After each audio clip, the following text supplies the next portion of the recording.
आता आमच्या म्हणजे काय बोला आता हे सुद्धा उमजणं साहेब.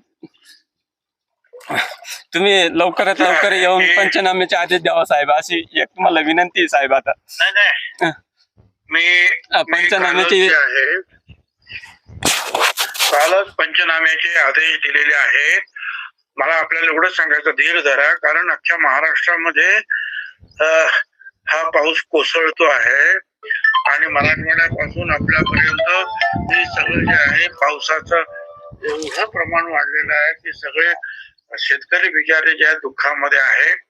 मी ते सतत बघतो आहे. आज सुद्धा मंत्रिमंडळामध्ये, आता मी बैठकीला जातो आहे मंत्रिमंडळामध्ये, त्यावेळेला हे सगळं जे आहे आपलं सगळे हे जे प्रश्न आहेत ते मांडणार आहेत आणि त्वरित काय मदत देता येईल हे सुद्धा मी तिथे चर्चा करणार आहे. आपण सगळ्यांनी धीर धरा. सरकार तुमच्या बरोबर आहे, तुमच्या पाठीशी आहे आणि तुम्हाला सगळी मदत जी आहे जेवढी शक्य आहे तेवढी सगळी मदत करणार आहे.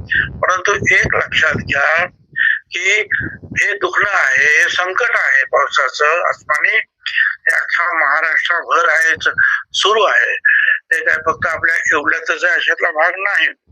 तर ह्या सगळ्यांचाच आपण विचार करणार आहोत आणि मजबूतीनं जे आहे शेतकऱ्यांच्या माग आपण सरकार उभं राहणार आहे. त्यामुळे आपण स्वतः अजिबात धीर सोडू नका, काळजी करू नका. बाकीचे सुद्धा मी आता कलेक्टर आणि त्या सगळ्या लोकांना सांगतोय तिकडचे ताबडतोब पंचनामे करून जेवढं म्हणून त्या कागदपत्राचे कामं जे आहेत